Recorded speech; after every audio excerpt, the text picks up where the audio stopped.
Hello. Welcome back to another episode of the Believe in Lions podcast. That's BLEAV. And we are not too happy here today. This is one day after the Lions lost. The Lions were robbed by the Dallas Cowboys and the refs, a game they should have won, should have been the 2 seed, but it just ends like that. And I am here to cover it today with a man who knows a little something about the Detroit Lions, something about adversity with the Detroit Lions, led the NFL in interceptions, the one, the only, all pro safety, Glover Quinn. What's up, man? How you doing? I've been better. I'm still happy about the new year coming in. It's a beautiful time of year. Celebrate with your family, your friends, your loved ones. But my goodness, am I frustrated after yesterday? Yeah. You know,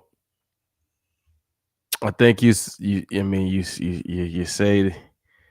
the words of a lot of Lions fans right now, and I wouldn't necessarily just say Lions fan. I would probably just say football fans.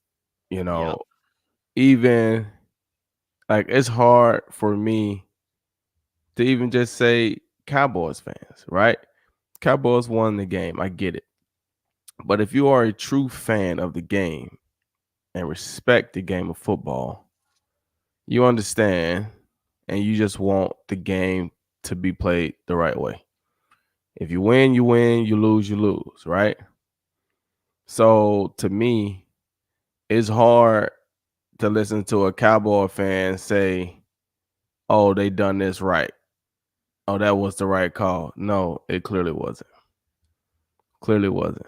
And I've been hearing all day today, oh, well, the tripping call that they made on the Cowboys tight end was really against Aiden Hutchinson.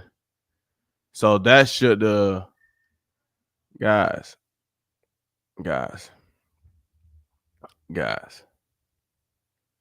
We can always go back throughout the game and say, oh, the pass interference call that they didn't make on Amon-Ra St. Brown should have been a pass. Like we could go back and do all those things, right?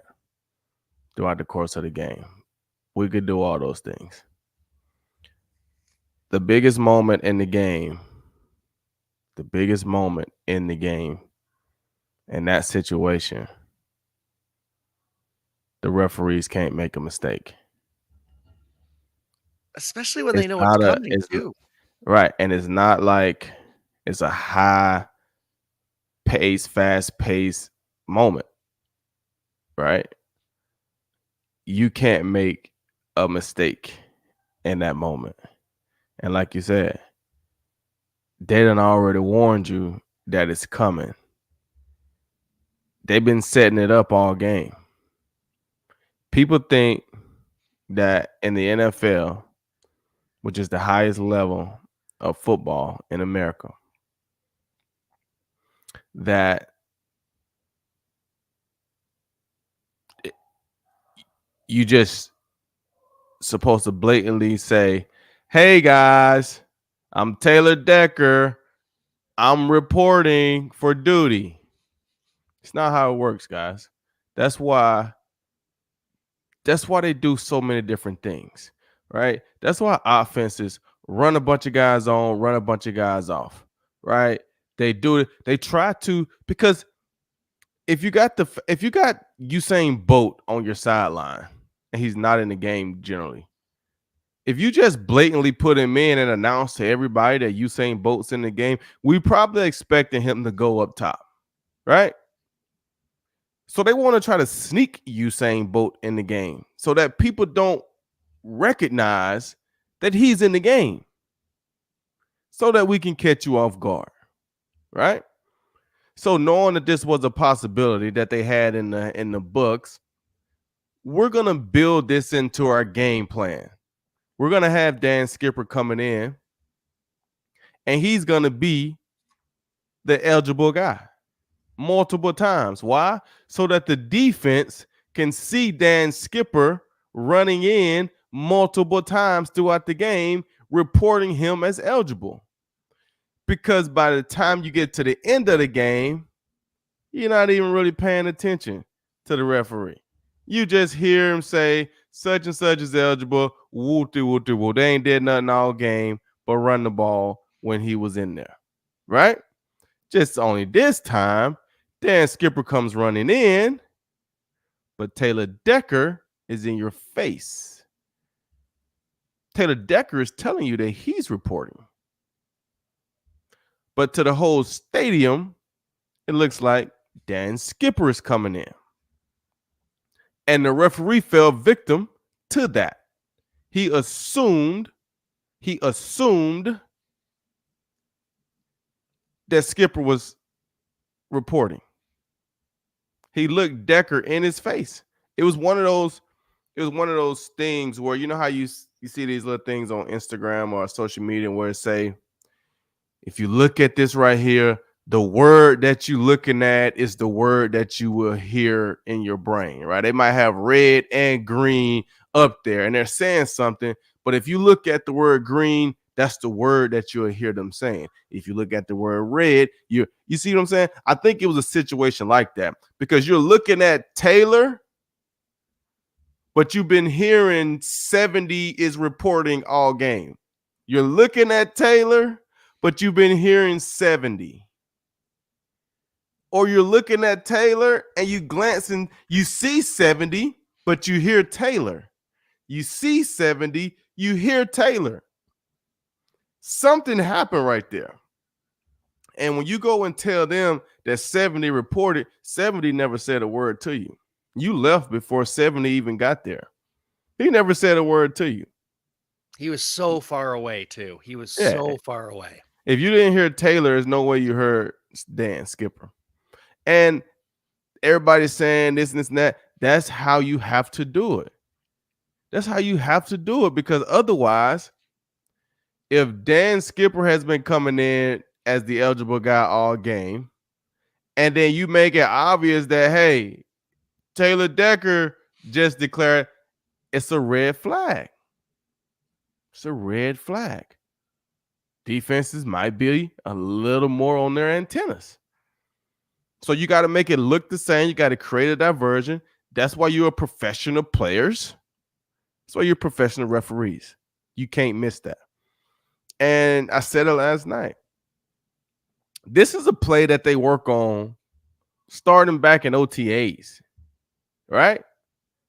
They work on this play all year. They probably run it once a week in practice just to have it in. And when they're going over those plays, and I don't know how Dan Campbell runs his meetings, but I know Coach Caldwell, right? We may be in a meeting on a Friday or a Saturday night, and he's just kind of going through talking. And he may say, hey, we got this fake punt in. If the situation is right, we're going to run it. And this is a team meeting. He's letting everybody know. If the situation is right, we're going to run it. And if it's some crazy gymnastics to it, he's saying, hey, what do you got to make sure you get done? And the person that has to get that job done, they're saying, hey, I got to make sure I get in and let the referee know that I'm off the ball because I'm a gunner. So generally, I'm going to be on the ball, right? So I got to make sure I let the referee know that I'm off the ball. Why? Because we got somebody inside that's on the ball that we're trying to hide, and we got a fake play, right? But they're trying to make it look as close as they can. They're not getting way off the ball to where it's obvious. They're going to be teetering the line to where it looks like I'm on the ball, but I'm telling the referee I'm off the ball. And if the referee tell me to move back a step, I just move back a half a step. But I'm not trying to make it super obvious, right? So when you have this play, you going through it. Hey, we got this 2-point play coming up. You know, if the situation is right and we need to pull one out the hat, this is the play we're going to. So, hey, when we do this, Taylor, what do you have to do? I got to go report. Perfect. You have to go report. But Panay, what are you going to do? I'm going to walk with Taylor. We got to create a diversion. We got to make it look like it's a lot going on over there. Dan, what do you have to do? I got to come off the sideline waving my arms like I'm the one that's running in. I got to create the diversion. I got to make them think that this is what it's been the whole game. Taylor, what do you have to do? I have to tell the referee that I'm reporting. If you don't report, Taylor, we don't have a play. I can guarantee you that those are the things that are said in the meeting. So for Taylor Decker to be a veteran of which he is, it's hard for me to believe that Taylor went over there and didn't report. And for Dan, being the veteran that he is, it's hard for me to believe that Dan went in and reported when he know he wasn't supposed to report on that play. It's just hard for me to believe that. I've been in the huddle with those guys. I've been in the meeting with those guys. It's just hard for me to believe that that happened. The referee just screwed it up, and now they're trying to cover it up instead of him just saying, I screwed it up. And it won't give the Lions the victory. But at least you can stop trying to make up excuses about it. Yeah. And that's the thing that really bothers me. And all the people coming out of the woodwork with something to say that is just blatantly incorrect too. So Dean Blandino, he used to be an NFL referee, now he works for Fox. He comes out and says, "Well, it's Taylor's job to make sure that the ref hears him." Okay, so you want Taylor to grab the ref? Because the ref just started leaving. So you want him to put hands on the ref and say, "Hey, I'm reporting." No, that's going to get him kicked out of the game for putting hands on a ref. How can you say it's his responsibility when the ref engages with him? They're face to face, and he just, I The don't ref looked him understand it. right in the face and nodded his head. Yeah, Yeah. they need to release the audio tapes. Because everyone's mic'd up there. Absolutely everyone's mic'd up there. They have to release those tapes, show us what actually happened. And I guarantee, like you said, it's going to show that Taylor Decker said, "I'm reporting." Yeah. And Taylor used his right hand, right? Because he's trying to hide it from the defense. So he kind of walks over, subtly does the little I'm reporting. The referee has to know that. Like I say, the referee heard him say I'm reporting. He looks and sees 70 running in the game. 70 has been reporting all game. So he just had a mental block and assumed that 70 was the one that was reported. Like he said it even in his uh pool or whatever you call it after the game. What does he say? They asked him, they said, "Hey, two guys came to talk to you." He says, "That's when number 70 reported." No, bud. 70 was 15 yards away from you at that moment. That's when 68 told you. So from that point right there, he assumed that Taylor was number 70. So when he saw 68 catch the ball, he's like, hold on. 68 is not eligible. 70 is. No, bro. The guy that told you he was reporting was number 68. And I didn't hear it on the TV. I don't know if he said it in the stadium, but they generally announce such and such.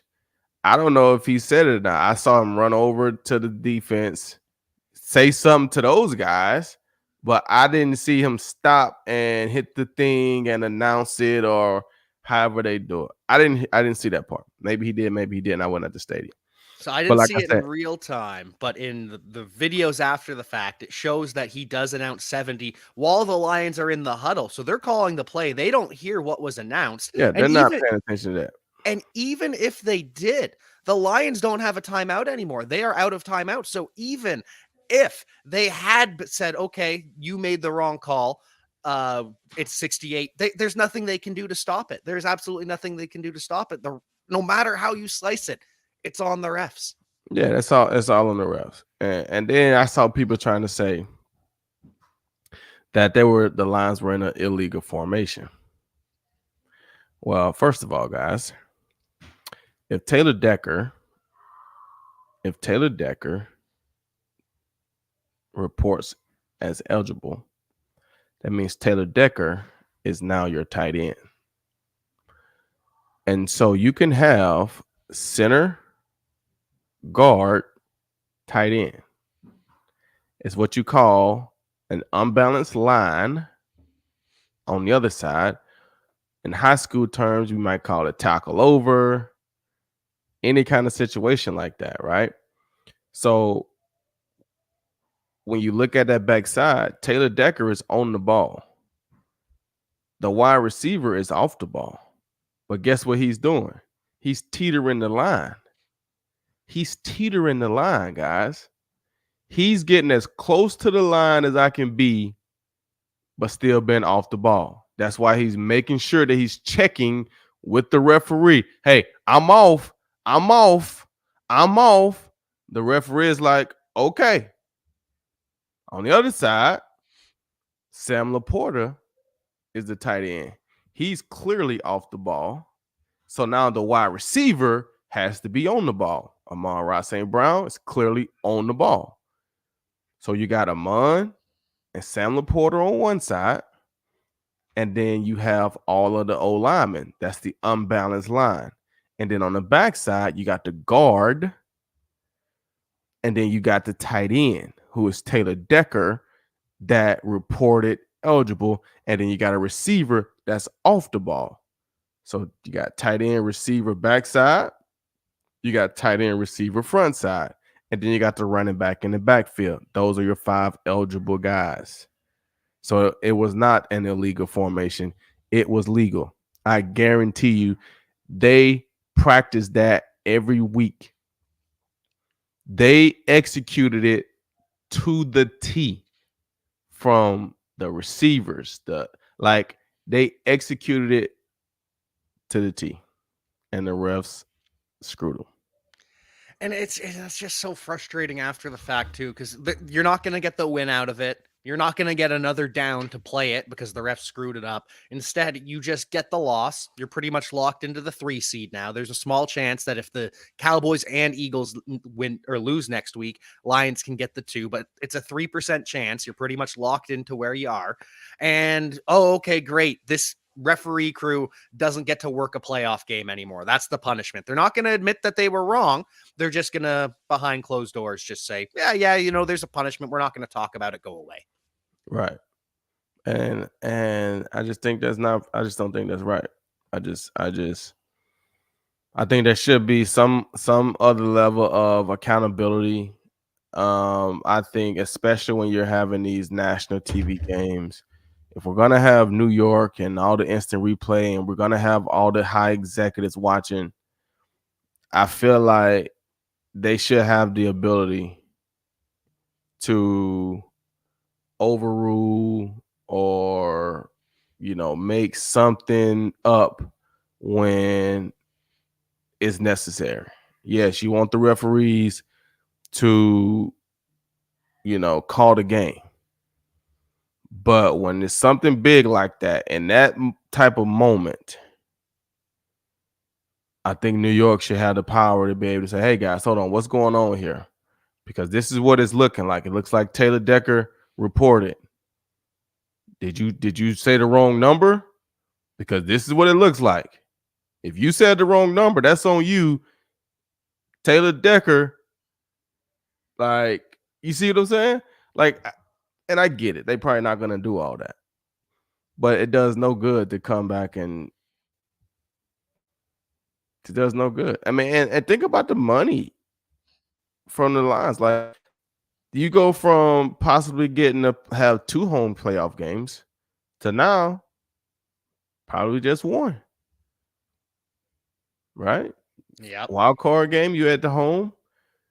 More than likely, unless there's some upsets in the wild card weekend, you're going to go on the road for round 2, and you're going to have to go on the road for the championship game if you're the 3 seed, unless there's some upsets. That's huge. That's huge. It completely changes the shape of the playoffs at this point, because now we're going to get it. Now the Eagles lost earlier today, so it looks like the Eagles are going to end up being that wild card team. So they're going to be the 5 seed facing the NFC South, whoever wins that.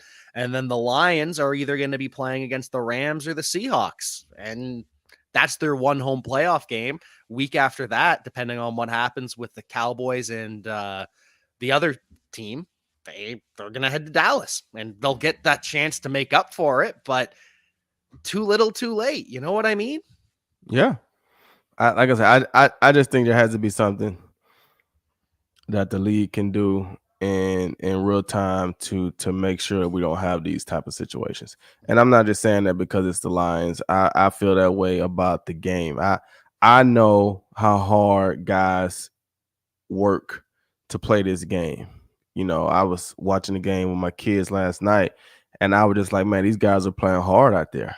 You know what I'm saying? Like they're playing hard, they're grinding, and to have a game ripped away from you like that, you know, I was on the side of a few of them when I was in Detroit. You know, I mean, the Monday night game that we played in Seattle, and KJ Wright slaps the ball out of the back of the end zone. That's clearly that's clearly a penalty. They don't call it in real time, and then guess what? After the game, the next day they want to say, "Oh, it should have this." We still got the loss. 2015, we're in the playoffs, right? It's after the 2014 season, but it's January now, so now it's 2015. We're playing the Dallas Cowboys. We're playing the Dallas Cowboys in Dallas. We throw a pass to Brandon Pettigrew. It's a clearly pass interference. They threw the flag. They threw the flag. And then you come pick it up and say, oh, no, that wasn't pass interference. Really? This happens far too often to Detroit. Far too often. And it's sickening. Yeah. And far too often with this referee crew as well. They're the ones that had that Seahawks playoff game with this refereeing crew. The Lions are now 0-6 with these guys as the refs. It's just I don't want to be the conspiracy theory guy. I don't want to do that, but that's not a coincidence. Stuff like this it happens far too often. It's either irresponsibility, negligence, or something else. And I'm not going to say what it is, but where do you go from here as the Detroit Lions? Because you're still in the playoffs. You're still the 3 seed. And now you've kind of got a little bit of extra motivation, don't you? It's Detroit versus I mean, everybody right now. yeah, I mean, I don't think it changes anything for as where Detroit goes from here. You know what I'm saying? I think, you know, when you look at the situation, okay, we're locked into the 3. You know, does that change how they approach the last game of the season, knowing that you can't make the 2 and you can't make the 4, you're stuck at the 3? Does it change it? I mean, I think it may change the second half. You know, I think they'll come out the first half and play it normal. And, you know, if they're winning, I don't know, they may pull some guys. If they're losing, they may pull some guys. You know what I'm saying? But then again, you know, Dan Cameron might be like, hey man, we're here to win. We're here to play. We want to go into the playoffs playing well. So we want to win this last game. We want to build a culture of winning. We don't want to build a culture of losing. Winning is a habit, and we want to continue to build on that. So hey, we're going to win this game. You know, injuries happen. I hope nobody gets injured, but that's a part of the game, right? So I don't know exactly how they're going to approach this last game. Oh, but I definitely feel like, you know, that loss last night was, like I said, it's just heartbreaking. You know what I'm saying? It's just heartbreaking. And like I said, I've felt it and dealt with it as a player. Now to be on the other side as a fan, you know, it just sucks. It really does. It really truly does. And it was a good game. It was a fun game, an exciting game. The Lions had their ups and their downs. They gave up 227 yards to CD Lamb, but they also were in opportunity to take that game, and here we are just talking about the refs. Do you have any takeaways from this game? Anything that you saw that stood out for the Detroit Lions, for the Dallas Cowboys? Just anything that you saw throughout the course of the game that you want to dive Well, deep in? you know, I thought that was a well played game, both sides. You know, Mhm. I thought that was a well played playoff type of game. You know, I think that was exactly the type of game that everybody looks for when we talk about big games. And what I mean is, I don't think people want to see the 50 to 55 games, 45, 40 games, because that generally means it's probably bad defensive play going on, right? And I don't think people want to see 7-0, 10-7 games because it's probably some bad offense going on, right? Defenses are dominating, but most of the people will say the offenses were just playing bad. I think when you have a game like that, right? The 20s, the 19s, the 24s, the 20, like that's enough exciting offensive plays with some good defensive plays, right? Lions had turnovers, Cowboys had turnovers, right? So the defense is making plays and the offense is making plays. And I think that's what you want from a fan's perspective, right? You want excitement of your defense making a big interception, right? You're getting that excitement of a big sack, a big third down stop, but then you're getting the excitement of a big time drive put together or a big play, right? So I think from a game standpoint, it's a really, really good game. I think the Lions, it shouldn't have been close. The way they played defensively, they were 7-3. The score should have been 5-0, right? You get a safety on that, on the big pass. They don't get that touchdown. You get the ball back, it's 5-0. You score a touchdown, it's 12-0. Instead, you're 10-7, right? Um, Plays like that is what hurt you, right? And that's just simply making a tackle. And I don't know what you're thinking in that moment. Do I not want to hit the quarterback? Like, I don't know what you're thinking in that moment, but you got to do something. And that right there was a big, big, big play in the game. So when you look at the lines, yes, they can be cleaner in that regard. I think their third down play calling was atrocious. You know, Running those delayed draws from the shotgun. Yep. No, David Montgomery, Jameer Gibbs, they're getting 4 to 5 yards a pop coming downhill. Let's run downhill at it. Get under center. Let's run downhill. Those slow developing off the shotgun, like those plays were not working. And we called them several times. Not good. I didn't think they got Sam Laporta involved in the game until the final drive. And it could have been how they were playing him earlier in the game, and the last possession they were kind of playing safer. I don't know. But I didn't really feel like Sam Laporta made an entrance into the game until really the end of the game. I think secondary wise, I don't know if we can continue to put Cam Sutton on the number one guys and expect him to be that guy. Like, I know he's probably the best that the Lions have, but I just don't know if we can continue to put Cam Sutton on those guys because he's just not getting it done. And I'm not a DB hater. I just never liked DBs wearing high top cleats. That's just me. That's just me. He's out there in high top cleats. And I get it. That may just be his swag. I'm not hating on him, but that's just hard for me.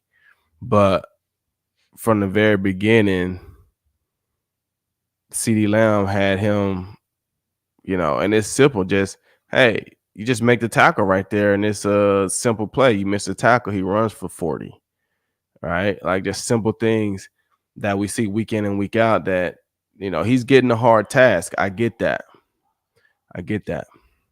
But we can't commit two guys to somebody and one of them being a top corner and another one being a top safety. Like, we can't commit two guys to him, and he still has 200 plus yards. Yep.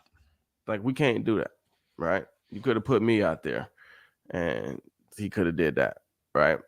But I just think overall the Lions played good enough defensively to win the game, right? You take away that one play, they played even better. I think offensively, All those little screens and those. I think a lot of times these coordinators they just not okay with just running the ball. Like I feel like Jameer Gibbs and David Montgomery was dominating the game for the most part. They're not okay with that. They want more. And you know, those turnovers hurt. That's a part of it, but it still hurts, you know. So my thoughts are I think the Lions are in a good spot. I think they went on the road to a tough environment and played a really good game, a game that they definitely had a chance to win. Um, I think the Cowboys defensively they played pretty good. I didn't think they played really good offensively. CD Lamb had a big night, but I didn't think offensively they played very good. I think the league got it wrong and messed up a really good Saturday night football game. I think both teams did what they were supposed to do to entertain the fans. And I think that if the referees and the NFL got it wrong, that's just what I think. But it makes for better headlines, I guess, going throughout the playoffs. Makes for more interesting football, I guess. But it's just I'm tired of the NFL getting a pass, the referees getting a pass for not being at the top of their game in the biggest moments of the biggest games. That's the true sign of being a pro. I tell people that all the time. NBA, the best team is going to win. Baseball, the best team is going to win. Hockey, the best team is going to win. When you got to beat a team 4 out of 7 games, the best team will win. We can go back to the 2001 NBA Finals. Allen Iverson was able to get one win against the Lakers, right? So in football playoffs, he won the Super Bowl. One game. That's all I needed. But the Lakers won the next 4 games and win the series 4-1. Why? Because the best team is going to win. In football, it's not the best team. It's who's the best that day. And to me, that's the sign of being a pro. Being at your best when your best is needed. That's the sign of being a pro. And in that moment, the referees did not perform like professionals. And that's really all there is to it. They did not perform as professionals. And of course, the Detroit Lions are the ones that suffer. Yep. It's a damn shame. But we will bounce back. We will see how things play out. We've got another game against the Minnesota Vikings. We'll see how they decide to play that. Whether we see some Teddy Bridgewater. Teddy Bridgewater announced he's probably retiring after the season. So does he get the second half? Do they keep Jared Goff in all game? Do they give Teddy the kneel down at the end? Do they try and get Taylor Ducker a touchdown to make up for it? A lot of stuff that could happen this week, and we're just going to be along for the ride. Yeah. I'm just interested to see him play well, get into the playoffs. Teddy Bridgewater retires. Congrats on the career. But I'm ready to see them finish the season on a high note, good note, going into the playoffs healthy, and see if they can make a run for it. And that's all we can ask for. Go into the playoffs healthy, get that first win in Detroit, whether it's the Rams, whether it's the Seahawks, whether one of them falls out and the Packers or the Vikings somehow make it. Whatever happens, we will be there to cover it. We will be there alongside you. We will be there believing in the Detroit Lions. So until then, we will see you next time.